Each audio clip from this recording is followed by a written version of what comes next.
네, 자, 제목은 아브라함과 이삭과 야곱의 하나님 12번째입니다.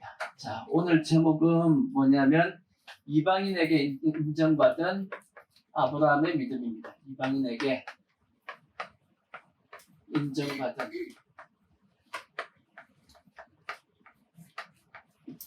아브라함의 믿음.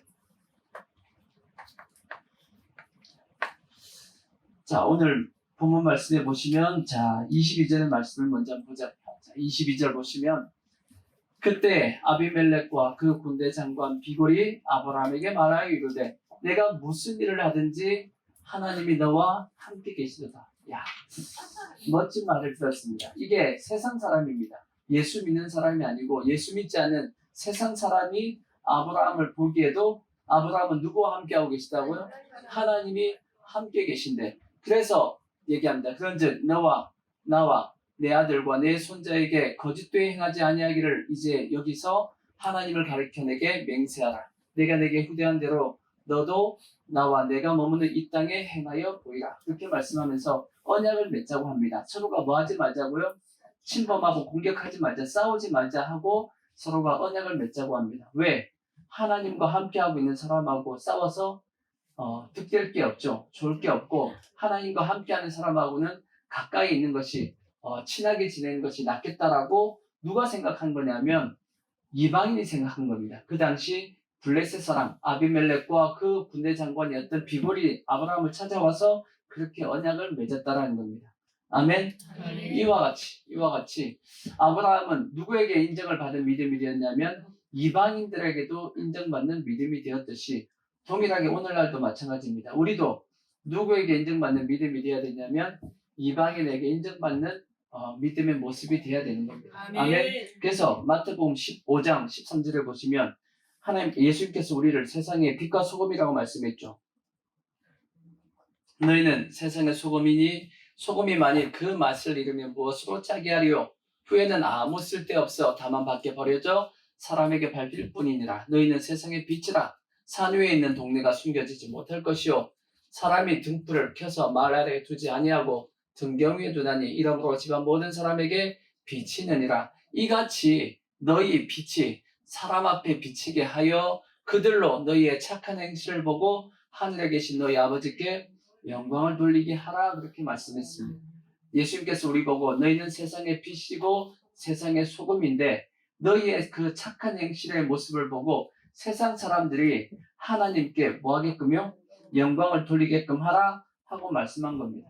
그래서 우리가 기억해야 될 것은 우리의 신앙인의 모습은 하나님의 얼굴입니다. 어떻게 보면 우리가 어떻게 하냐에 따라서 하나님의 모습이 세상에게 어떻게 비춰지는지가 결정이 되어지는 겁니다. 그래서 우리는 하나님께서 세상에 비춰지는 좋은 모습이 보여야지. 그죠? 우리 때문에 하나님의 이름이 욕을 먹으면 되겠어요? 안 되겠어요? 욕 먹는 경우가 있겠어요? 없겠어요? 있다라고 또 성경도 말씀하고 있어요. 자, 로마서 2장 24절에 보면 사도 바울이 유대인들을 향해서 막 책망했던 이유 중에 하나가 뭐냐면 이렇게 말씀했어요. 기록된 바와 같이 하나님의 이름이 너희 때문에 이방인 중에서 모독을 받는도다. 너희들이 세상 죄악된 모습을 행하니까 하나님 믿는다라는 백성이 그렇게 행하니까 누가 욕먹는다는 거예요? 하나님께서 욕을 먹는다라는 거지. 그러니까 예수 믿는 우리가 욕먹는 걸로 끝나면 괜찮아. 근데 문제가 그게 아니고 우리 때문에 누가 욕을 먹어요? 하나님이 욕을 먹고 결국은 그들 또한 하나님을 욕하게 되고 그러면 예수 믿겠어? 안 믿겠어? 안 믿겠죠. 그럼 구원도 못 받게 되고 그렇게 되어지기 때문에 우리는 절대 우리 때문에 하나님의 이름이 욕먹지 않게끔 모독을 당하지 않게끔 우리는 해야 되고 그래서 우리의 삶을 통해서 하나님이 뭐 하게끔 영광 받으시게 해야 된단 말이에요. 마치 아브라함처럼 아브라함의 믿음이 아브라함의 모습이 이방인들에게 참 좋게 보였듯이 그걸 통해서 하나님 앞에 영광을 돌릴 수 있게끔 했듯이 우리도 그러한 모습이 되어야 된다는 겁니다. 그러면 이렇게 우리를 통해서 하나님이 영광 받으시게 하기 위해서는 우리가 어떤 모습이 되어야 되냐? 성경은 어떻게 하라고 말씀하냐면 거룩하라고 말씀하고 있습니다. 자, 레위기서 19장 1절에 보시면 하나님이 우리에게 요구하시는 모습은 그래서 거룩입니다. 거룩. 자, 여호와께서 모세에게 말씀하여 이르시되 너는 이스라엘 자손의 온 회중에게 말하여 이르라. 너희는 뭐하라? 거룩하라는 겁니다. 거룩하라. 이는 나 여호와 너희 하나님이 거룩함이니라. 성경에 내가 거룩하니 너희도 거룩하라는 말씀이 여러 번 나옵니다. 신구약에 여러 번 나오는데 이와 마찬가지로 우리의 거룩한 모습을 통해서 세상 사람들이 하나님 앞에 뭐 할 수 있게끔 영광을 돌릴 수 있게끔 하는 모습을 우리가 되어야 될 것이고 그것을 통해서 마치 아브라함처럼 이방인에게 인정받는 우리의 믿음의 모습이 되어야 되는 겁니다. 아멘. 그래서 오늘은 뭐에 대한 말씀을 드리고 싶은 거냐면 거룩에 대한 말씀을 드릴 거야.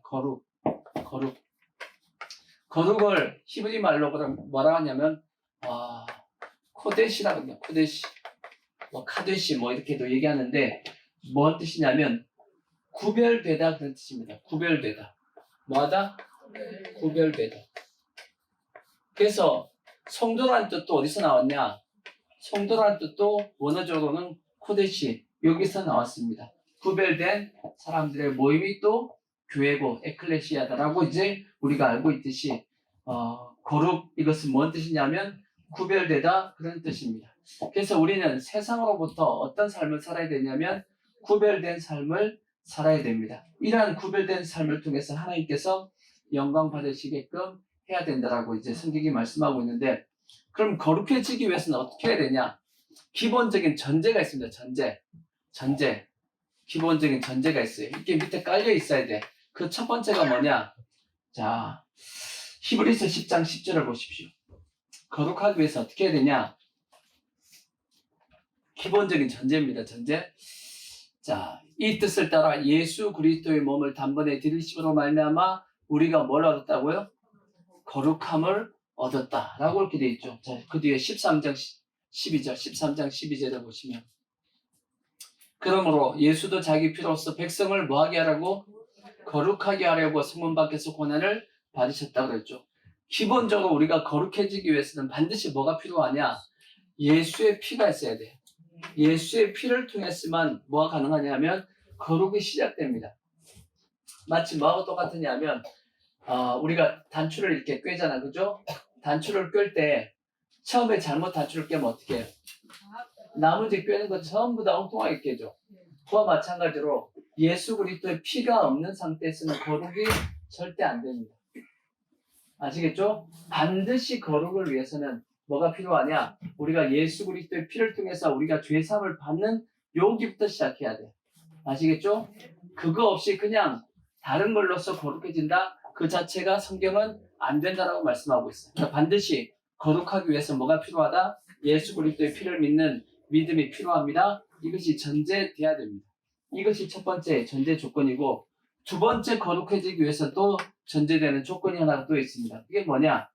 자, 이건 창세기 2장 3절을 한번 보십시오. 창세기 2장 3절. 예전에 제가 이런 말씀을 드린 적이 있는데 자, 하나님이 그 일곱째 날을 복되게 하사 뭐하게 하셨으니? 거룩하게 하셨으니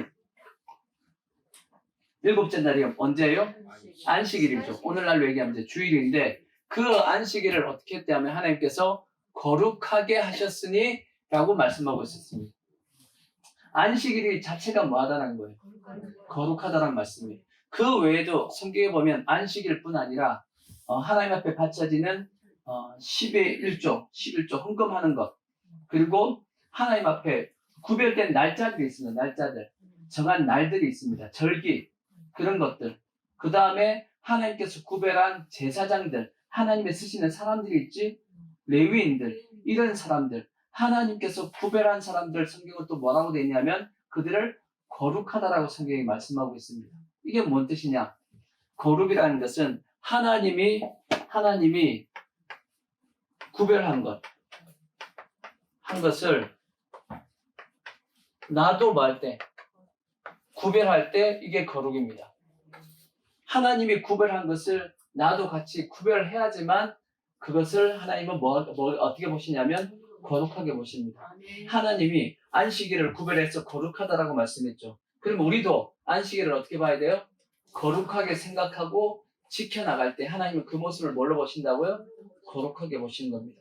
물질에 대해서도 하나님께서 구별한 것에 대해서 우리가 구별할 때 하나님께서 그 모습을 거룩하게 보시는 것이고, 사람에 대해서도 이 사람을 내가 구별했다 했을 때 우리도 그 사람을 어떻게 볼 때 거룩하게 구별할 때 하나님께서 그것을 어떻게 보시냐? 거룩하게 보신다라는 거예요. 그러니까 거룩하기 위해서는 기본적인 전제적인 조건이 필요합니다. 그 다음에 이제 필요한 것이 뭐냐? 그 다음에 기억해야 될 것이 뭐냐면, 자, 어디를 보시냐? 고린도후서 7장 1절을 보시면, 자, 고린도후서 7장 1절. 그런즉 사랑하는 자들아, 이 약속을 가진 우리는 하나님을 두려워하는 가운데 거룩함을 온전히 이루어 육과 영의 온갖 더러운 것에서 자신을 맞아 깨끗하게 하자. 뭔 뜻이냐? 자, 세 번째 조건이 뭐냐? 세 번째 전제는 뭐냐면, 영만이 거룩이 아니고 뭐도 거룩해야 된다? 육도, 나중에 혼까지도 다 뭐 해야 되냐? 거룩해져야 됩니다. 자, 또 다른 말씀 더 보시면 데살로니가전서 5장 22절을 보시면, 악은 어떤 모양이라도 버리라. 평강의 하나님이 친히 너희를 온전히 뭐하사? 온전히 거룩하게 하시는데 너희의 무엇과? 온 영과 혼과 몸이 우리 때 흠없게 보존되기를 원한다라고 말씀했어요. 그러니까 영만 거룩하게 되는 것이 아니고 무엇도 혼과 육도 다 거룩하게 보존되어지기를 원한다라고 말씀하고 있는 겁니다. 자, 로마서 12장 1절도 보시면, 그러므로 형제들아, 내가 하나님의 모든 자비하심으로 너희를 권하노니 너희의 무엇을?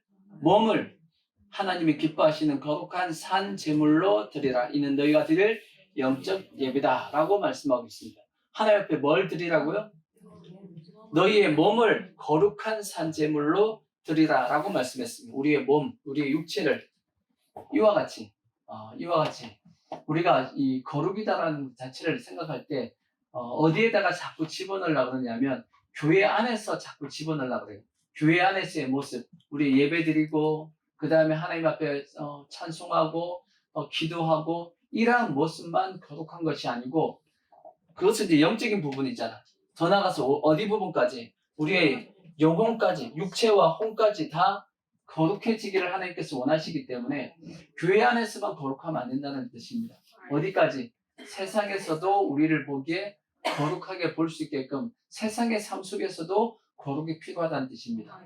아시겠죠? 그래서 이 세 가지의 조건이 기본적으로 우리에게는 전제가 돼야지만 우리가 뭐 할 수 있냐면 거룩할 수 있는 모습이 된다는 거예요. 기본적으로 제일 먼저 뭐? 예수 그리스도의 피를 통해서 거룩이 시작되어집니다. 아무리 다른 것 돼도 예수 그리스도의 피가 없으면 절대 거룩이 이루어지지 않습니다. 그 다음에 필요한 것이 뭐냐? 하나님이 구별한 것 있죠? 그것을 나도 뭐 할 때? 구별할 때 하나님은 그것을 거룩하게 보신다 하는 걸 기억해야 될 것이고, 그 다음에 영뿐 아니라 우리의 온 혼과 육까지도 다 거룩해지길 원하는 것이 성경이 말씀하고 있는 거룩의 모습이다 라는 것을 우리는 아시고, 자, 그래서 이제 오늘 말씀은 세 번째입니다. 세 번째. 세상이 보기에는 이것과 이것은 잘 안 보입니다. 첫 번째와 두 번째는 세상은 잘 안 보인단 말이에요. 세 번째는 보인입니다. 세 번째는 세상이 우리를 보면서 저 사람은 저런 모습을 보니까 저 사람은 진짜 하나님께서 함께 하시네 라고 말씀할 수 있는 부분이기 때문에 세 번째 부분에 대한 말씀, 거룩에 대한 말씀을 나누겠습니다. 자, 그러면 기본적으로 우리는 거룩하려면 어떻게 해야 되냐? 첫 번째, 진실해야 되고 정직해야 됩니다. 거룩하기 위해서는 뭐하고 뭐하자? 진실하고 정직하자. 지금 오늘 한국 사회가 뭐가 지금 난무하고 있냐면 거짓이 너무 난무하고 있잖아. 그죠? 절대 거짓말하면 거룩할 수 없습니다. 성경에 하나님께서 이 이스라엘 왕들을 평가하실 때 그 왕들의 평가의 기준이 뭐였냐? 정직이었어요. 정직. 자, 어디 보시냐면 열왕기상 15장 4절 보시면 다윗을 이렇게 평가합니다. 자, 그의 하나님 여호와께서 다윗을 위하여 예루살렘에서 그에게 등불을 주시되 그의 아들을 견고히 세워 뒤를 잇게 하사 예루살렘을 견고하게 하셨으니 이는 다윗이 햇사람 우리아 일 외에는 평생에 여호와 보시기에 뭐했다? 정직하게 행하고 자기에게 명령하신 모든 일을 어기지 아니했다. 하나님께서 보시기에 다윗은 어떻게 행했다? 정직하게 행동했다라는 겁니다. 그 외에도 성경에 보면 이스라엘 열왕들의 모습을 쭉 보면 다 그렇게 돼 있어요. 자, 열왕기상 14장 7절도 보시면 왕들에 대한 평가입니다. 자, 가서 여로보암에게 말하라. 이스라엘의 하나님 여호와의 말씀이 내가 너를 백성 중에서 들어 내 백성 이스라엘의 주권자가 되게 하고 나라를 다윗의 집에서 찢어내어 내게 주었거늘 너는 내 종 다윗이 내 명령을 지켜 전심으로 나를 따르며 나 보기에 무엇을 정직한 일만 행하였음과 같지 아니하고 여로보암은 그렇게 하지 않았다라는 거예요. 정직하지 않았다라는 거예요. 그래서 제가 여러분 대표 기도할 때 대통령부터 관료들에게 뭘 달라고 기도하죠? 두 가지 달라고 기도하잖아. 지혜와 정직함을 달라고. 그래야지만 나라를 바르게 이끌어가고 하나님 보시기에는 지혜는 어떻게 보면 지혜롭게 나라를 이끌어가야 되지. 그러니까 그것이 필요하고 하나님 보시기에 바르게 이끌어가기 위해서는 뭐가 필요하냐면 정직함이 필요합니다. 정직함. 그러니까 우리나라도 대통령으로부터 모든 관료들이 나라를 이끌어가는 사람들이 정직해야지만 나라가 하나님 보시기에 바르게 설 수 있습니다. 근데 우리가 다 알다시피 아무리 봐도 저쪽은 정직하지 않잖아. 그죠? 온통 거짓이 난무하잖아. 그죠? 그럼 나라가 어떻게 되겠어요? 나라는 절대 바르게 설 수 없습니다. 하나님께서 기뻐할 수가 없잖아. 온통 처음부터 끝까지 다 뭔데? 다 거짓말인데 어떻게 그 나라가 바르게 설 수가 있겠냐고. 그죠? 그러니까 나라가 바르게 서기 위해서는 반드시 정직함 가운데 바르게 서야 됩니다. 지도자가 정직해야 돼. 그래서 마찬가지로 지도자만 정직해야 되냐? 누구도 정직해야 돼요? 우리도 다 정직해야 된다고. 정직을 절대 잃어버리면 안 돼요. 정직을 잃어버리면 망하는 인생이 된단 말이에요. 다윗이 근데 한번 정직을 잃어버린 적이 있었죠? 언제 잊어버렸다고 그때 있었죠? 우리아의 일에서 우리아 밧세바를 취하고 그 다음에 이제 우리아를 죽였죠. 그 일을 통해서 뭘 한번 잃어버렸냐면 정직을 잃어버린 적이 있어요. 그래서 다윗이 하나님 앞에 시편 51편에 기도하잖아. 뭘 달라고? 정직한 영을 새롭게 하소서. 정직한 영을 달라고. 뭐 잊어버렸거든. 잠시 거짓에 빠졌었단 말이에요. 그래서 그렇게 기도했듯이 마찬가지입니다. 하나님 앞에 우리가 반드시 어떻게 되냐? 정직한 모습이 되어야 됩니다. 그래서 하나님께서 싫어하시는 건 뭐냐?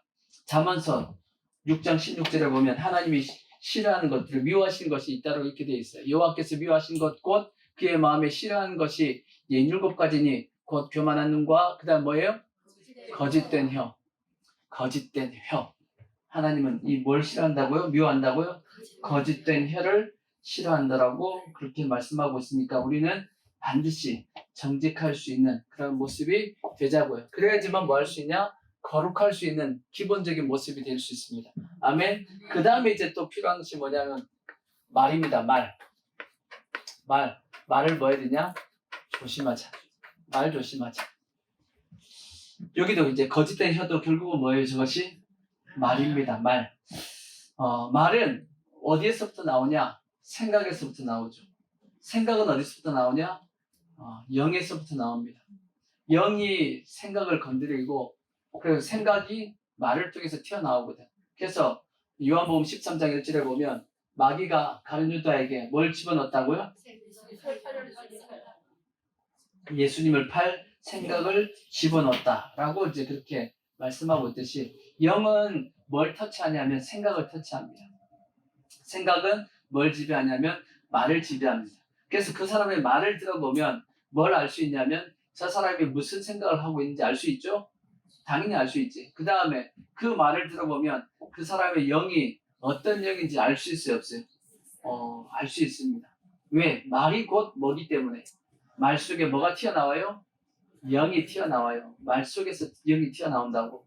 요한복음 6장 63절에 보면 예수님께서 그렇게 말씀했어요. 요한복음 6장 63절에 보시면 살리는 것은 영이니 육은 무익하니라. 내가 너에게 이른 말이 뭐다? 영이요 생명이다 라고 말씀을 하고 있듯이 말 속에는 뭐가 튀어나오냐면 영이 튀어나오게 되는 겁니다. 그러니까 영은 말은 그래서 엄청나게 힘이 있습니다. 힘이 있어요, 없어요? 힘이 있어요. 한국 속담에도 말은 힘이 있다라고 이렇게 설명을 하고 있어요. 발 없는 말이 뭐 한다? 천리를 간다.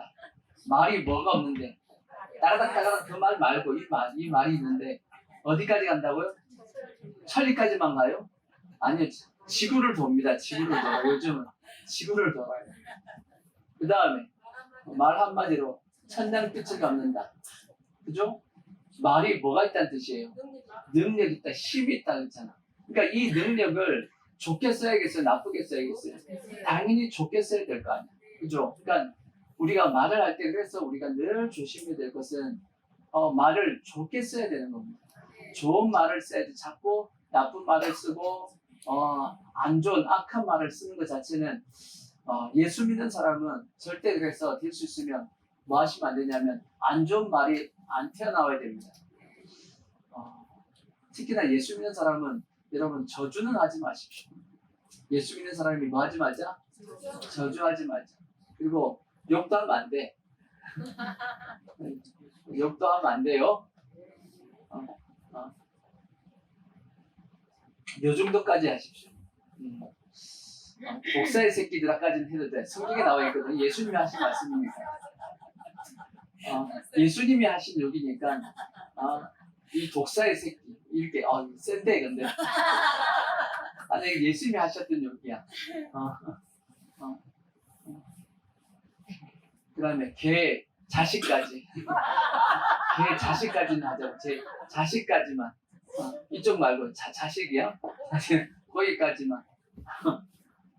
근데 될 수 있으면 우리는 예수 믿으면서 세상이 말하는 여러 가지 저주스러운 말 그런 말을 될 수 있으면 하면 안 됩니다. 여러분 어때요, 여러분? 말 속에 이렇게 욕이 이렇게 아예 달라붙어 계신 분들이 있거든. 이렇게 말 한마디에 단어 하나에 욕이 같이 붙어 있는 분들이 있어. 좀 거친 일을 하신 분들을 보면 말과 욕이 반반이 섞여서 나옵니다. 그런 경우가 있죠. 근데 그분들도 악한 분들은 아니야. 얘기해 보면 나쁜 분은 아닌데도 불구하고 이게 습관이 잘못 붙어가지고 말 한마디에 욕 하나가 같이 붙어서 나와 그냥 습관적으로 튀어나오더라고. 근데 그래야지 그러니까 몸에 안 배게끔 하셔야 된다. 말도 습관이에요, 습관. 말도 습관이니까 될 수 있으면 말을 우리가 조심해야 될 터인데 왜 그러냐? 예수님께서 이렇게 말씀했잖아. 자, 마태복음 12장 34절에 보시면 이게 무슨 말씀이에요? 독사의 자식들아 너희는 악하니 어떻게 선한 말을 할 수 있느냐? 이는 마음에 가득한 것을 입으로 말함이라. 자, 그 다음에 선한 사람은 그 쌓은 선에서 선한 것을 내고 악한 사람은 그 쌓은 악에서 악한 것을 내느니라. 내가 너에게 이르노니 사람이 무슨 무익한 말을 하든지 심판날에 이에 대하여 뭘 받는다? 신문을 받는다. 주님께서 물어보신데 왜 그렇게 얘기했어? 왜 그렇게 얘기했어? 하고 다 주님께서 신문하신답니다. 심판날에 저기 나오는 무슨 무익한 말이에요. 무익한 말. 무익한 말이라는 뜻이 뭐냐면 여러분이 그냥 쉽게 그냥 툭툭 내뱉었던 별 의미 없이 얘기했던 말들이 있죠. 의미 없이 얘기했던 툭툭 내뱉었던 그러한 어떤 단어 같은 것들을 주님께서는 다 뭐 하신다고 말씀하냐면 신문하시겠다라는 겁니다. 그러니까 우리는 말을 어떻게 해야 되냐면 조심해야 됩니다. 그러니까 내가 쓰는 언어와 이 단어가 이게 좀 약간 질이 낮은 그러한 어떤 단어를 자꾸 쓰면 그 모습을 보고 그게 거룩하게 보이겠냐? 그렇죠? 제가 설교하면서 단어를 쓰는데 저 좀 낮은 그런 언어를 쓰면 그게 은혜가 되겠냐고. 그럼 안 된단 말이에요. 그러니까 우리가 말도 단어도 우리가 조심해야 되고 그래서 사도 바울은 어떻게 하라고 말씀했냐면 골로새서 4장 5절을 보시면 이렇게 말씀했어요. 외인에게 대하여는 지혜로 행하여 세월을 아끼라. 너희의 말을 항상 어떻게 은혜 가운데서 소금으로 맛을 낸것 같이 하라. 은혜 가운데 말을 어떻게 해요? 은혜 가운데서 마치 어떻게 소금으로 맛을 낸 것 같이 그렇게 하라는 겁니다. 아시겠죠? 그러니까 우리가 말도 그래서 말도 좀 포장을 좀 잘했으면 좋겠어요.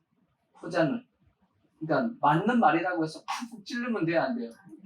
맞는 말이라고 푹푹 찌르면 안 돼. 상대방이 그 얘기를 듣고 기분 나빠하지 않게끔, 상처받지 않게끔.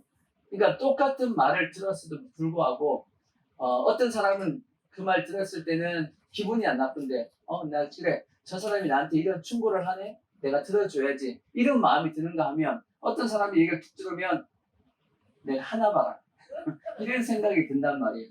그 자체가 뭐냐면 어떻게 들리냐가 느껴지냐가 내가 판단하는 어떤 계기가 되는 겁니다. 그래서 우리가 말을 할 때도 상대방이 그것을 들을 수 있게끔 그렇게 말을 하는 것이 그것이 중요한 겁니다. 그래서 야고보서 3장 1절에 보시면 말에 대해서 이렇게 설명했잖아. 말. 내 형제들아 너희는 선생된 우리가 더 큰 심판을 받을 줄 알고 선생이 많이 되지 말라. 우리가 다 뭐가 많아요? 실수가 많다는 거지. 뭐에 대해서? 만일 말에 실수가 없는 자라면 곧 온전한 사람이라 능히 온몸도 굴레 씌우리라. 말에 실수가 없다라는 것은 이미 그의 행동 자체도 실수가 없다 그 뜻이 됩니다. 그러니까 말에 실수가 많다는 것은 결국 행동도 뭐하다? 실수가 많다는 뜻입니다. 우리가 말들의 입에 재갈을 물리는 것은 이 말들은 이제 타는 말이에요. 타는 말. 따가닥 따가닥 그 말이에요. 이 말들의 입에 뭘 물리죠? 재갈을 물리는 것은 우리에게 순종하게 하려 하고 그 온몸을 제어하는 것이라. 또 배를 보라. 그렇게 크고 광풍에 밀려가는 것들을 지극히 작은 무엇으로? 키로서 사공이 뜻대로 운행하나니 이와 같이 무엇도 혀도 작은 지체로 돼 큰 것을 자랑하는도다. 보라 얼마나 작은 불이 얼마나 많은 나무를 태우는가. 혀는 곧 뭐다? 불이요. 불의의 세계라. 혀는 우리 지체 중에서 온몸을 뭐하고 더럽히고 삶의 수레바퀴를 불살해나니 그 살아는 것이 지옥불에서 나느니라. 이게 말 잘못해가지고 말로 인해서 결국은 인생이 망한다 그 뜻이거든. 많잖아요 지금 솔직히 우리가 저기 봐도 그죠? 말 때문에 지금 그런 경우가 너무 많다고. 그래서 우리는 이런 말씀을 쭉 보다 보면서 느끼는 것이 뭐냐면 거룩해지기 위해서는 뭘 조심해야 되냐면 말을 조심해야 됩니다. 말을 조심하되 특별히 우리는 이 말을 주장하는 것은 생각이고 생각을 주장하는 것은 뭐다? 영적인 부분이기 때문에 더욱더 하나님과 관계를 우리가 바르게 하고 아멘. 그리고 생각도 좋은 생각을 하려고 해야 돼. 근데 좋은 생각을 하려고 그러면 다른 방법이 아니에요. 좋은 생각을 하기 위해서는 좋은 걸 자꾸 집어넣어야 돼. 좋은 걸 집어넣어야지 좋은 생각이 나지. 나쁜 걸 자꾸 집어넣으면 자꾸 나쁜 게 튀어나온 겁니다. 아멘. 그래서 자꾸 좋은 것을 보고 좋은 것을 듣고 진실을 듣고 그런 어떤 모습이 돼야지만 내 입에서의 말도 좋은 것이 나옵니다. 아시겠죠? 자녀를 키울 때도 마찬가지예요. 자녀들에게 좋은 말이 나올 수 있게끔. 요즘 애들 솔직히 걱정된단 말이에요. 왜요? 애들이 입에서 욕이 요즘 엄청나게 심하거든. 그죠? 근데 애들에게도 좋은 말을 자꾸 이렇게 쓰게끔 하기 위해서는 좋은 말을 들려줘야 돼. 아시겠죠? 그런 모습을 통해서 우리가 말을 조심할 수 있는 그런 모습이 되기를 부탁의 말씀을 드리겠습니다. 자, 그 다음에 이제 세 번째 거룩해지기 위해서 또 필요한 게 뭔가 하고 봤더니 온유함입니다. 온유함이 필요해요. 온유. 이것은 예수님께서도 자기 자신을 소개할 때 뭐라고 말씀했어요? 나는 마음이 온유하다 라고 예수님께서 말씀했죠. 온유해야 됩니다. 아멘. 하나님께서는 온유하심을 원하고 특별히 지도자 앞에서 사람들을 이끌어가는 사람에게 가장 요구되는 조건 중에 하나가 뭐냐면 온유함입니다. 왜냐? 이거는 모세를 보면 알 수 있어요. 모세 민수기 12장 3절을 보시면 모세를 이렇게 또 표현했습니다. 이 사람 모세는 무엇이? 온유함이 지면의 모든 사람보다 더하더라 그렇게 말씀했어요. 그러니까 우리는 온유해야 되는데 온유가 뭔지 정확하게 알기 위해서 뭘 보면 알 수 있냐면 반대로 온유의 반대가 뭐예요? 분노입니다. 분노. 화를 내는 거죠. 화 잘 내시나요? 화 잘 내요? 안 내요? 화를 내는 건 조심해야 될 것이 뭐냐면 화를 한번 확 내잖아요. 그러면 지금까지 쌓았던 모든 신뢰가 한꺼번에 다 무너져 버립니다. 여러분 화 잘 내는 사람 옆에 가고 싶어요? 안 가고 싶어요? 화 잘 내는 사람 옆에 잘 안 가고 싶어요. 왜냐하면 상처받기 때문입니다. 상처받기. 관계는 가까이 하고 싶어도 화를 한번 확 내버리면 그 다음부터는 어떻게 해요? 적당하게 뭘 두고 거리를 둡니다. 왜? 너무 가까이 갔다가 뭐 하니까 다치니까 가까이 안 간단 말이에요. 온유하다는 뜻은 저는 이렇게 생각합니다. 예수님이 온유하다라는 걸 뭘 보면 알 수 있냐면 사도 요한이 성찬식 할 때 최후의 만찬을 할 때 마가다락방에서 예수님 앞에 어떻게 했죠? 그의 품에 의지하여 누웠더라고 돼 있어요. 예, 물론 이제 사도 요한이 사도들 중에서 나이가 제일 작았다고 합니다. 나이가 제일 작았는데 그래도 그렇지 예수님의 나이가 33살 사도 요한의 나이가 뭐 몇 살인지 정확하게 알 수 없지 20대 뭐 중후반쯤 뭐 중반쯤 됐지 않았을까라고 생각해 보면 예수님의 품에 의지해서 눕기는 쉽지 않습니다. 스승과 제자의 관계 속에서 품에 의지해서 누웠다? 쉽지 않죠. 근데 사도 요한은 예수님의 품을 어떻게 느낀 거예요? 되게 따뜻하게 느꼈다라는 겁니다. 그래서 의지해서 누울 수 있는, 물론 이스라엘 이제 밥 먹을 때 다 어떻게 눕냐면 이렇게 비스듬히 누워서 먹어요. 이스라엘 사람들은 우리처럼 이렇게 의자에 이제 탁자에 앉아서 먹든지 이게 앉아서 먹는 게 아니고 이스라엘 사람들은 밥 먹을 때 어떻게 먹어요? 누워서 먹습니다. 이렇게 비스듬히 누워서 이렇게 먹거든. 소화가 어떻게 될지 모르겠어요. 그때 그렇게 먹는데 근데 사도 요한이 예수님의 품에 누웠다라는 걸 보면 그만큼 예수님의 품이 따뜻했다는 뜻이고 온유했다는 뜻입니다. 충분히 누워도 될 만큼. 여러분은 어떠세요? 이렇게 쉽게 누워져요? 지도자의 품에? 안 돼. 그게 안 돼. 부담스럽지. 그러듯이. 근데 이제 그래서 예수님도 화를 내신 적은 있긴 있습니다. 성경에 보면 이런 말씀이 있죠. 자, 에베소서 4장 31절을 보시면 이런 말씀이 있어요. 자, 그 앞에 26절 보시면 26절 보시면 분을 내어도 뭐하지 말며 죄를 짓지 말며 해가 지도록 분을 품지 말고 마귀에게 틈을 주지 말라 그렇게 말씀했죠. 분을 내어도 뭐하지 말며 죄를 짓지 말며 화가 났는데 죄가 안 된다. 그게 무슨 화라는 거예요? 이거는 의로운 분노라는 거죠. 의로운 분노. 마치 예수님께서 성전에 들어가셨을 때 거기서 막 매매하는 자들을 보면서 예수님 막 내어 쫓았잖아요. 화가 나셔가지고 그죠? 하나님의 집은 무슨 집인데? 만민이 기도하는 집인데 뭘로 만들었다? 강도의 소굴로 만들었다. 그러면서 예수님께서 막 채찍을 가지고 막 내쫓고 화가 나가지고 그렇게 하셨단 말이지. 근데 그렇게 예수님께서 화를 내셨는데 그럼 그걸 죄 지은 거예요? 예수님이 죄 지은 게 아니잖아. 왜요? 예수님은 죄를 안 지신 분이에요. 그죠?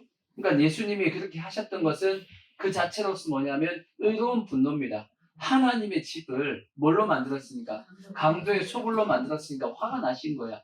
의로운 분노지. 아멘? 어떻게 보면 우리에게는 그러한 의로운 분노는 필요합니다. 근데 의로운 분노가 났다고 해서 여러분 막 쌍욕을 하면 안 돼. 아시겠죠? 의로운 분노가 났다 할지라도 그 의로운 분노의 모습도 저는 생각하기에 온유한 모습이 돼야 돼. 어떤 모습이요? 온유한 모습.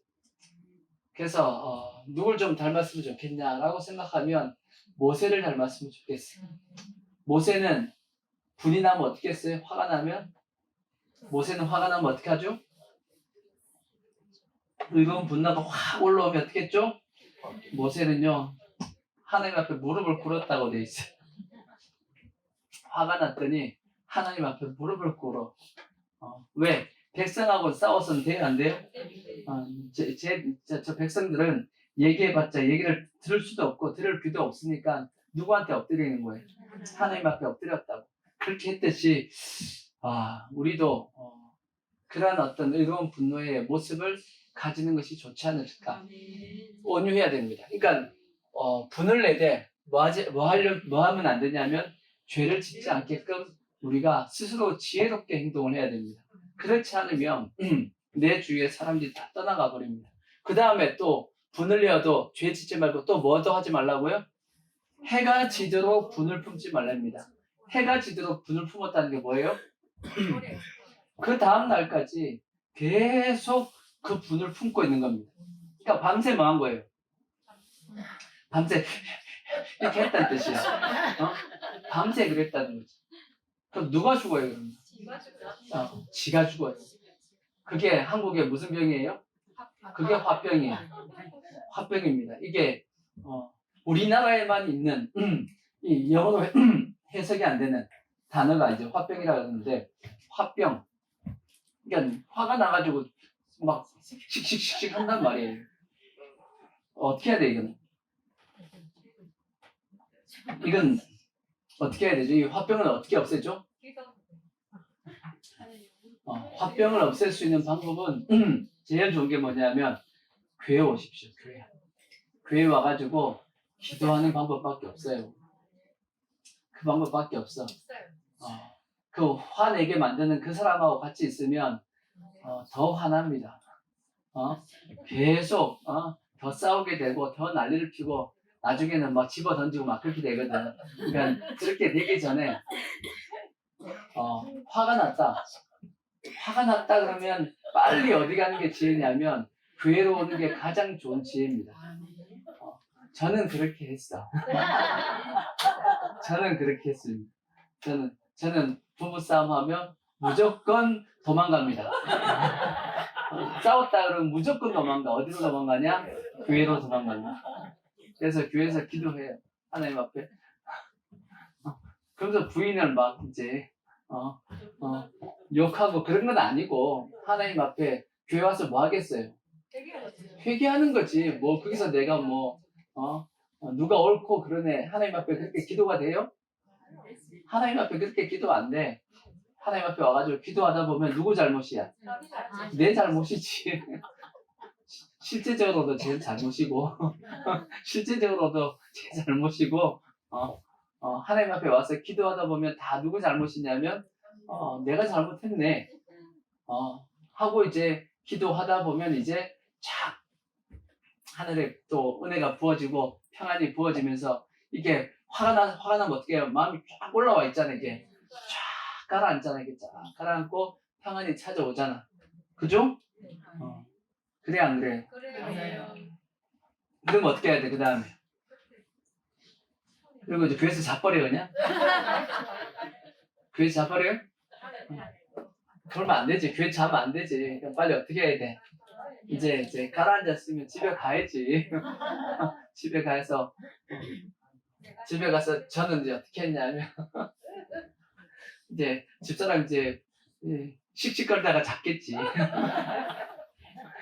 자고 있으면 이제 조용히 이제 이불 속에 들어가가지고 제가 자주 썼던 방법 뒤에서 미안해 이게 미안해 하고 이제 하면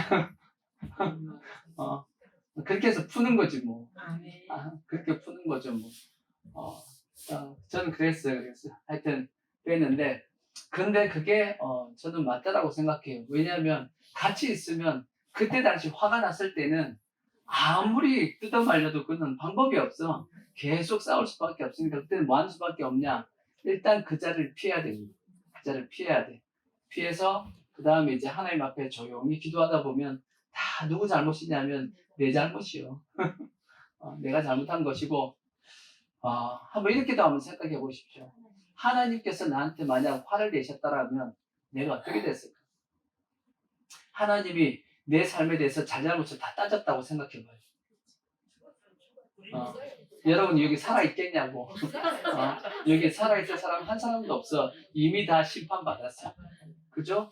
하나님이 다 용서해 줘가지고 지금 여기 있는 거기 때문에 그러니까 그런 걸 생각해 보면 우리가 뭘 내가 잘났다라고 생각하고 내가 이게 맞다라고 고집하고 그럴 자체가 의미가 없는 겁니다. 그래서 우리는 절대 분을 낸다 할지라도 의로운 분노만 꼭 내시고 아시겠죠? 그 다음에 분이 난다 할지라도 해가 지도록 품을 품지 말고 화가 나시면 어디에 오시라고? 교회 오셔가지고 기도하시고 조용히 하나님 앞에 내 자신을 돌아보시면 그 모든 것이 싹 내려가게 될 겁니다. 그러고 나서 내가 화를 냈던 그 사람에게 찾아가서 뭐까지 해야 되냐면 용서까지 구하셔야 돼. 용서까지 구해야지. 그래야지 끝나는 거지. 그 사람은 여전히 화내고 있는데 안 되잖아. 그죠? 그래서 화를 다 풀고 용서를 구하고 그래서 우리의 심령이 안정이 되게끔 이러한 모습이 돼야지만 그게 온유한 모습인데 결국 이런 사람이 어떻게 되냐? 자, 시편 37편 11절을 보시면 자, 그러나 온유한 자들은 뭘 차지한다고요? 땅을 차지하며 풍성한 화평으로 즐거워하리로다. 아멘. 그러니까 온유한 자들이 결국 뭘 차지하냐면 땅을 차지해요. 희한하죠? 땅은 누가 차지할 것 같은데?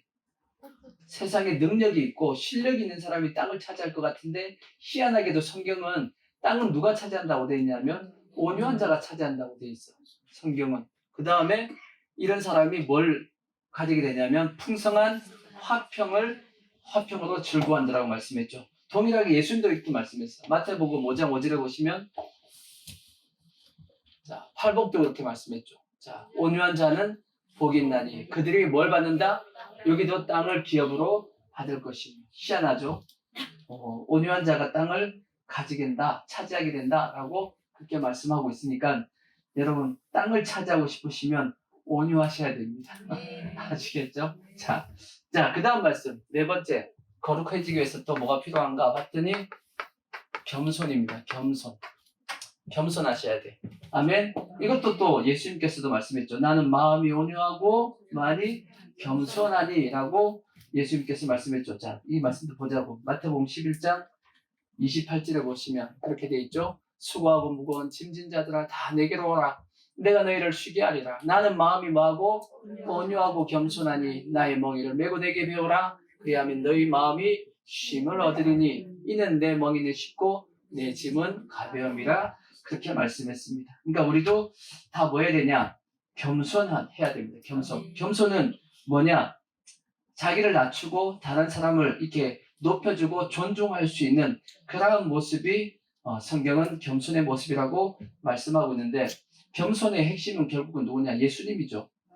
자, 빌립보서 2장 1절에 보시면 예수님을 이렇게 말씀했습니다. 그러므로 그리스도 안에 모든 고민이나 사랑에 무슨 위로나 성경에 무슨 교제나 긍휼이나 자비가 있거든 마음을 같이하여 같은 마음을 가지고 뜻을 합하여 한 마음을 품어 아무 일에든지 다툼이나 허영으로 하지 말고 오직 겸손한 마음으로 각각 자기보다 남을 뭐하고 겸손하려고 그러면 어떤 마음을 가져야 되냐면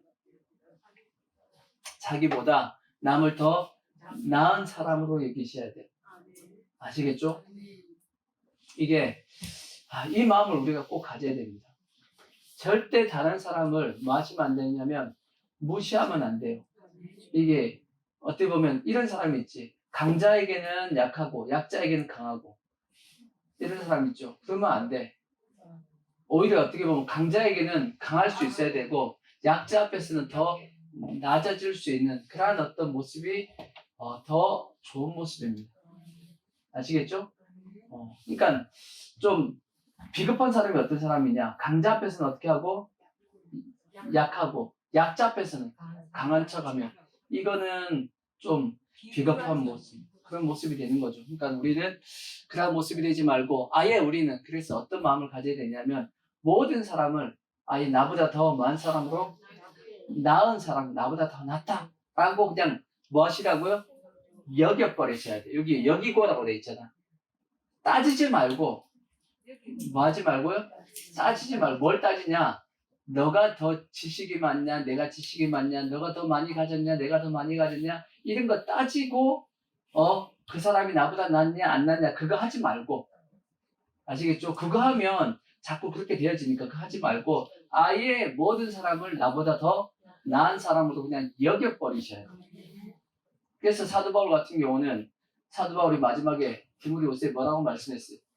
나는 뭐라고요? 죄인 중에 뭐다? 괴수다라고 고백한 것은 그가 죄인 중에 괴수가 맞아요? 아님에도 불구하고 자기 자신을 그만큼 낮추고 모든 사람을 다 높일 수 있는 그러한 자세가 되어 있는 겁니다. 네, 우리도 마찬가지 그러한 모습을 가져야 됩니다. 그 다음에 각각 자기 일을 돌볼 뿐 아니라 돌볼 뿐더러 또한 각각 다른 사람의 일을 돌보아 나의 기쁨을 충만하게 하라. 너희 안에 이 마음을 품으라. 곧 누구의 마음이에요? 그리스도 예수의 마음이니 그는 근본 하나님의 무엇이죠? 본체입니다. 본체. 그렇지만 하나님과 동등됨을 취할 것으로 여기지 아니하시고 오히려 자기를 비워서 뭘 가지셨죠? 예수님은 하나님의 본체입니다. 본체. 하나님의 형상이라고. 근데 뭘 입으셨어요? 그걸 내려놓고 우리와 같이 이런 육체를 입으셨다고. 그러니까 예수님께서 얼마나 답답했을까 한번 생각을 해봐요. 안 그런가요? 하나님의 본체였는데 인간의 이 종의 형체를 입으신 거야. 뭐 하려고? 우리 구원하시기 위해서, 이 땅에 오시기 위해서 그렇게 하셨다라는 거지. 그래서 사람의 모양으로 나타나서 자기를 낮추시고 죽기까지 복종하셨으니 곧 십자가에 죽으심이라 그렇게 말씀했습니다. 이렇게 예수님께서 낮아지셨더니 결국은 예수님 어떻게 되셨냐? 이름으로 하나님의 그를 지극히 높여 모든 이름 위에 뛰어난 이름을 주사 하늘에 있는 자들과 땅에 있는 자들과 땅 아래에 있는 자들로 모든 무릎을 예수의 이름에 꿇게 하셨고 모든 입으로 예수 그리스도를 출하시나요 하나님께 영광을 돌리게 하셨다라고 말씀을 하고 있습니다. 아멘. 그러니까 우리도 예수님을 닮아서 뭐하자? 겸손한 모습을 꼭 가질 수 있길 바라는데 그 겸손을 좀 더 이제 잘 알기 위해서는 뭘 보면 알 수 있냐면 교만을 생각해 보면 알 수 있어요. 교만. 겸손의 반대가 뭐예요? 교만이니까 교만이 뭔 줄 보면 겸손이 이런 게 겸손의 모습이구나 하는 것을 알 수 있습니다. 그럼 교만은 뭐냐? 신명기 8장 14절에 보시면 교만을 이렇게 말씀합니다. 신명기 8장 14절 보시면 내 마음이 뭐하여?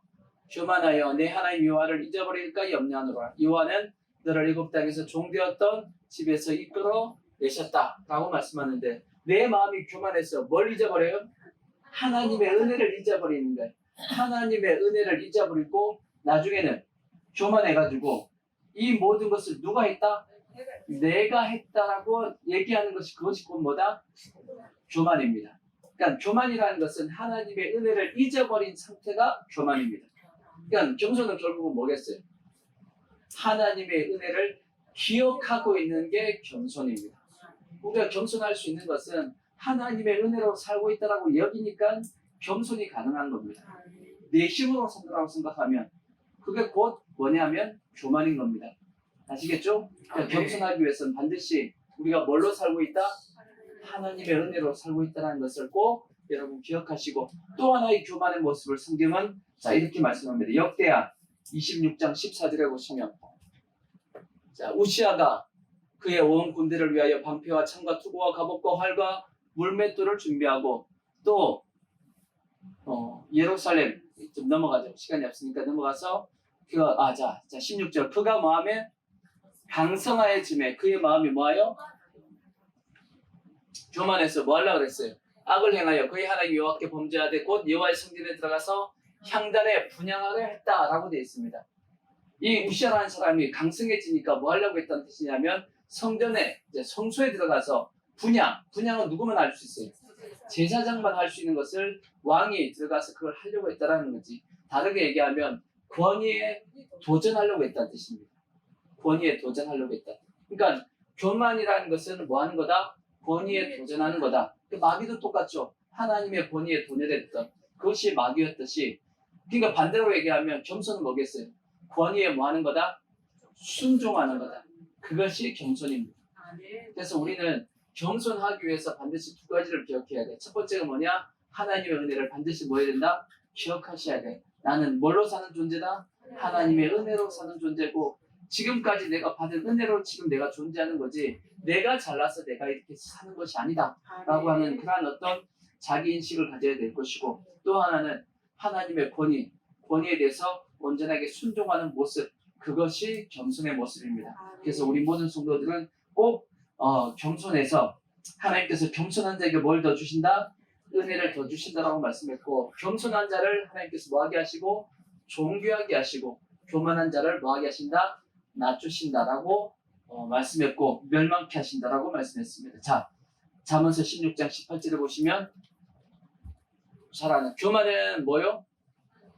패망의 선봉이고 거만함은 넘어짐의 앞잡이다. 자, 18장 12절을 보시면, 잠언 18장 12절 보시면, 사람의 마음의 교만은 멸망의 선봉이요 겸손은 존귀의 앞잡이다. 아멘. 그래서 교만하면 멸망하고 겸손하면 존귀하게 됩니다.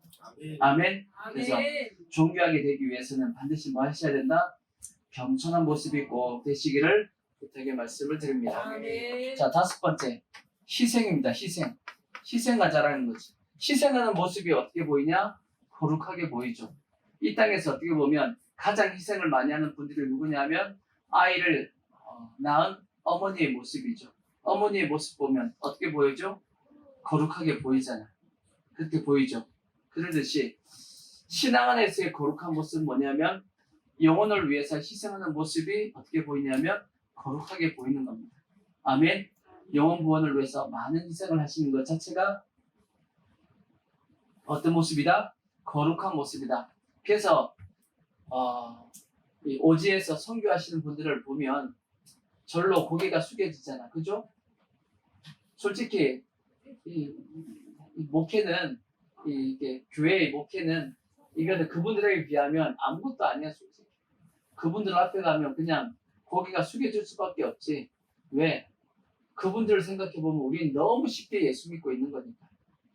그분들은 모든 걸 다 버리고 단지 그 이름도 모르고 알지도 못하는 사람들 구원하려고, 영혼 구원하려고 그 오지에서 그 고생하고 있는 걸 생각해보면 뭐 우리가 하는 고생은 솔직히 고생도 아니지 뭐.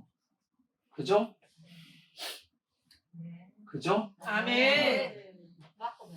그러니까 절대 우리는 작았다라고 교만할 건덕지가 없어. 우리는 솔직히 얘기하면 그분들을 생각해보면 늘 죄송한 마음이고 그런 거지. 그러니까 그분들을 생각해보면 참 거룩한 모습이다라고 이렇게 느껴지는 것이 그들의 무엇 때문이냐면 희생 때문이잖아. 모든 걸 다 버리고 거기 가서 희생하는 모습이 거룩하게 보이잖아요. 그러니까 우리도 뭐하자? 희생하는 모습을 가져서 거룩한 모습이 되자. 또 하나 더 말씀드리면 이제 성실입니다. 성실. 부지런해야 돼. 게으르면 절대 거룩하게 안 보여. 아시겠죠? 열심을 가지고 부지런한 모습을 가져야 됩니다. 그래서 성경에 보면 하나님도 게으르대요, 부지런하대요. 하나님도 부지런하더라고 돼 있어. 그래서 우리가 찬송하잖아. 성실하신 하나님을 찬양하잖아. 그죠? 성경의 시편에 보면 하나님을 성실하신 하나님이라고 자꾸 얘기하거든. 왜 성실하시다라고 얘기하죠? 하나님의 성실하신 게 왜 중요하죠? 하나님이 우리에게 말씀하신 거 있잖아요. 이 말씀하신 것을 하나님이 빼놓지 않고 다 일일이 다 이것이 이루어지게끔 성실하게 다니시면서 역사하고 계신 거예요. 그러니까 하나님의 성실하심을 감사한 거지. 왜? 이 말씀이 그대로 우리에게 이루어지니까. 그러니까 우리는 하나님의 성실하심을 우리가 찬양하고 있듯이 동일하게 하나님만 성실하신 것이 아니고 우리도 뭐 해야 된다? 성실하셔야 돼. 부지런하셔야 됩니다. 그러니까 한국교회가 또 잘못한 것 중에 하나가 뭐냐면 이 한국교회 청년들 중에서 교회에서는 되게 열심히 있는데 세상에서는 인정 못 받는 청년들이 많거든. 그게 뭔 차이냐면 교회에서는 열심히 하는데 세상에서는 교회에서 열심히 하다 보니까 맨날 교회에서 촬영하고 교회에서 뭐 하다 보니까 직장 가서 뭐 하고 있죠? 퍼들어 졸고 있는 거야. 그러면 안 돼. 교회에서 열심히 기도하고 봉사하고 했으면 세상 가서도 뭐 해야 되죠? 열심히 해야 돼. 아시겠죠? 그래야지만 그게 하나님의 영광이 되는 거지. 교회 다닌다 그러고 열심히 신앙생활 한다 그러는데 직장에 와가지고 맨날 퍼들어서 하고 있고 자기 맡은 거 제대로 안 하고 있으면 그게 하나님 영광이 되겠냐고. 근데 솔직히 많이 그랬단 말이에요. 한국 교회가 교회에다가 열심히 시키려고 하다 보니까 그런 부분에 대한 교육을 많이 못 시킨 부분이 있다고. 그러니까 교회에서도 열심히 한 만큼 어디에서도 열심히 해야 돼요. 세상에 가서도 열심히 본을 보여야 됩니다. 솔선수범하고 좀 더 세상 사람들보다 좀 더 일찍 가고 해서 부지런한 모습을 가져야지만, 성실한 모습을 가져야지만 그것이 하나님께 영광이 되어지는 거지. 아시겠죠? 자, 그리고 이제 마지막 이제 필요한 게 뭐냐면 이제 욕심입니다. 욕심을 뭐 하자? 욕심을 버리라. 자, 가끔씩 말씀드리듯이 사람이 가장 빨리 망하는 방법은 두 가지입니다. 첫 번째가 교만이고 두 번째가 욕심입니다. 교만하면 빨리 망합니다. 아까 교만은 패망이 뭐예요? 선봉이라고 말씀했잖아. 빨리 망합니다. 그 다음에 또 하나 뭐 하면? 욕심 부리면 빨리 망합니다. 야고보서 1장 14절에 보시면 욕심에 대해서 이렇게 잘 설명을 해놨죠. 자, 오직 각 사람이 시험을 받는 것은 뭐 때문이다? 자기 욕심에 끌려 미혹 때문이니. 욕심이 잉태한 즉 뭐가 되고? 죄를 낳고 죄가 장성한 즉 사망을 낳는다. 이 욕심이 결국은 뭐까지 가게끔 만드냐면 사망까지 가게끔 만든다라는 겁니다. 그럼 욕심이 뭐냐? 많이 가지고 더 큰 걸 가지고 그게 욕심이냐? 아니에요. 욕심은 조금 더 가지려고 하는 게 욕심입니다. 아시겠죠? 뭐? 조금 더 가지려고 하는 것. 또 하나, 자꾸 옆에 사람하고 비교하는 게 욕심이에요. 아시겠죠? 욕심을 안 가지기 위해서는 반드시 뭐 해야 되냐면 비교하시면 안 돼요. 옆에 사람하고 자꾸 비교하다 보면 내 마음 가운데 자꾸 뭐가 생겨요? 나의 어떤 부족함이 자꾸 보이거든. 그러니까 자꾸 좀 더 뭐 하려고? 좀 더 가져야지, 좀 더 가져야지, 좀 더 가져야지 하다 보니까 그게 욕심이 되어지는 것이고, 그 욕심이 결국은 뭘 만들게 되고? 죄를 만들게 되고, 그 죄가 커서 나중에 뭐 하게 된다? 사망을 낳게 만든다라고 그렇게 말씀하고 있으니까, 일단 욕심을 부리지 않기 위해서 뭐 해야 되냐면 자꾸 비교하지 마십시오. 그래서 성경은 사도 바울은 뭐 하라고요? 자족하라고 말씀해요. 자족하라고. 아멘. 자, 빌립보서 4장 11절을 보시면, 자, 내가 궁핍함으로 말하는 것이 아니니라. 어떠한 형편이든지 나는 뭐 할 줄 안다? 나는 자족하기를 배웠노니 나는 비천에 처할 줄도 알고 풍부에 처할 줄도 알아. 모든 일, 곧 배부름과 배고픔과 풍부와 궁핍에도 처할 줄 아는 일체의 비결을 배웠다라고 말씀합니다. 그리고 이제 내게 능력 주신 자서 내가 모든 것을 할 수 있다라고 말씀했는데, 이 말씀은 내가 어떤 상황이든지 다 대처할 수 있다, 다 내가 맞춰갈 수 있다, 그런 뜻입니다. 그러니까 우리도 마찬가지입니다. 자꾸 비교하다 보면 내 자신의 삶이 자꾸 부족한 것처럼 보일 수밖에 없어. 특히나 지금 한국 사회에 솔직히 가장 큰 문제 중에 하나가 뭐냐면 자꾸 비교하기 때문에 이게 지금 사회가 문제가 되는 겁니다. 요즘 뭐 청년들이 뭐 결혼을 안 하고 애를 안 낳고 솔직히 왜 그러죠? 비교해서 그렇죠. 비교해서 자꾸 비교하니까 결혼하려고 그러니까 이것도 저것도 자꾸 다 누구는 어떻게 했대, 누구는 어떻게 했대. 절대 결혼할 때는 누구 얘기 들으면 안 되냐면 친구들 얘기 들으면 안 된다고 제가 청년들 담당할 때 누누이 얘기했어요. 절대 상담은 누구한테 하면 안 된다? 친구들한테 상담하지 말라 그래. 왜? 친구들은 지편 들어줘. 지편 들어준다고 무조건 다 맞다 그래. 네, 상담은 누구한테 해야 되냐. 그래서 자매들한테는 상담은 저희 집사람한테 가라고, 사모한테 가서 얘기하고, 남자들은 저한테 와서 상담해야지. 절대 친구들한테 가서 상담하면 다 너 편만 들어줘. 맞는 말 같이 다 너 죽이는 말이야. 그죠? 그러니까 비교하다 보면 자꾸 나 자신의 연약함이 느껴지고 그렇게 보이다 보니까 자꾸 좀 더 하다 보면 이제 문제가 생기는 겁니다. 하여튼 그래서 우리는 어떤 마음을 가져야 되냐면 자족하는 마음을 가져야 되고, 사도 바울과 같이 구하려고 하는, 욕심을 부리려고 하는 그런 마음을 가지지 말라 하고 말씀을 하고 있는데, 자, 신명기 11장 10절을 보십시오. 신명기 11장 10절. 제가 이거 얼마 전에 말씀드린 것 같은데 신앙인은 이런 삶을 사는 거예요. 신앙인은 이런 삶이에요. 자, 내가 들어가 차지하라고 하는 땅은 내가 나온 애굽 땅과 같지 아니하니 거기서는 너희가 파종한 후에 발로 물대기를 채소밭에 댐과 같이 하였거니와 그렇게 되어 있죠. 애굽 땅은 파종이 뭐죠? 씨를 심었고 난 다음에 그 다음에 뭐 하는 거예요? 발로 물을 대야 돼. 발로 물을 댄다는 게 뭐냐면 애굽 땅에 무슨 강이 있죠? 나일강이 있어. 나일강에 물이 풍부하단 말이에요. 근데 그 풍부한 물이 있다 할지라도 자기 밭에다가 물을 대야 될 거 아니야. 그럼 어떻게 해야 돼? 이게 우리나라에 있는 물레방아처럼 이렇게 발로 계속 밟아가지고 뭐 해야 되죠? 물을 끌어올려야 돼. 끌어올려서 자기 밭으로 집어 넣어줘야지. 근데 그 수고가 어때요? 힘들지. 물 대려고 그러면 힘들지. 근데 하나님의 저 가나안 땅은 그렇지 않대. 자, 11절 보면 너희가 건너가서 차지할 땅은 산과 골짜기가 있어 하늘에 내리는 비를 뭐하는 땅이에요? 비를 흡수하는 땅입니다. 그러니까 기본적으로 물이 넉넉한 건 아니지만 이 땅이 기본적으로 약간 촉촉하게 젖어 있는 땅이라 그 뜻입니다. 근데 그것이 중요한 것이 아니고 그 다음에 내 하나님 여호와께서 돌보아 주시는 땅이라. 중요한 것은 하나님은 그 가나안 땅은 돌보아 주시는 땅입니다.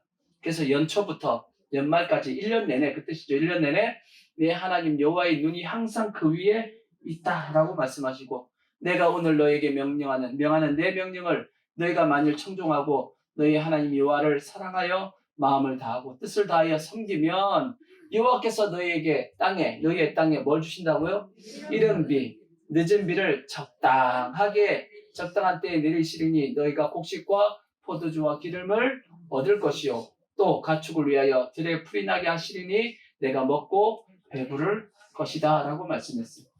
뭔 뜻이냐면 하나님의 백성은 쌓아두는 게 아니라는 뜻입니다. 우리는 어디에다 쌓아둬야 되냐면 하나님 나라에다 쌓아두는 거지 이 땅에다가 쌓아두는 것이 아닙니다. 이 땅에서는 우리가 필요한 만큼은 쓰시면 돼. 남는 것은 또 다른 사람이 쓸 수 있게끔 우리가 흘려보내야 되는 겁니다. 근다고 우리가 없으면 어떻게? 그게 아니고 하나님께서 어떻게 해주시겠다? 채워주신다. 적당한 때에 적당한 시기에 적당한 양만큼 채워주시겠다라는 거지. 우리에게 요구하신 건 뭐예요? 마음을 다하고 뜻을 다하고 힘을 다하여 주 너의 하나님을 뭐하면 너희가 사랑하면 내가 그렇게 해주겠다라는 거예요. 우리는 그걸 믿고 그렇게 살아가는 삶이 되어지는 것이 그게 신앙적인 삶이지 이 땅에서 많이 가지고 많이 채워가지고 떵떵거리고 사는 것이 하나님께서 예수 믿는 삶의 모습이 아니다라는 겁니다. 자, 그래서 고린도후서 8장 10절에 보시면 자, 고린도후서 8장 10절 이 일에 나의 뜻을 알리노니 이 일은 너희에게 유익함이라 너희가 1년 전에 행하기를 먼저 시작할 뿐 아니라 원하기도 하였은즉 이제는 하는 일을 성취할지니 마음이 원하던 같이 완성하되 있는 대로 하라. 할 마음만 있으면 있는 대로 받으실 터이 없는 것은 받지 아니하시리라. 이는 다른 사람들은 평안하게 하고 너희는 공고하게 하려는 것이 아니요 뭐하게끔 균등하게 하려 함이니 이제 너희의 넉넉한 것으로 그들의 무엇을 부족한 것을 보충함은 후에 그들의 넉넉한 것으로 너희의 부족한 것을 보충하여 균등하게 하려 함이라. 기록된 것과 같이 많이 거둔 자도 남지 아니하였고 적게 거둔 자도 모자라지 아니하였다. 만나를 거뒀는데 많이 거둔 것도 결국은 남지 않고 적게 거둔 것 같아도 모자라지 않았다는 겁니다. 하나님의 은혜 가운데 있으면 하나님이 적당하게 채워주시겠다는 겁니다. 그러니까 우리는 그 믿음을 가지고 살아야지 이 땅 가운데 많이 채워줘서 결국은 성경은 많이 채워주면 그것이 좀과 동력이 해야 한다라고 말씀하잖아. 그러니까 자꾸 비교해서 더 가져야지, 더 채워줘야지 그렇게 하지 마시고 우리는 어떻게 해야 되냐? 하나님이 뭐 하신다? 채워주신다. 필요한 만큼 채워주신다. 그렇다고 우리가 가난하게 살라는 뜻이 아닙니다. 우리가 써도 돼.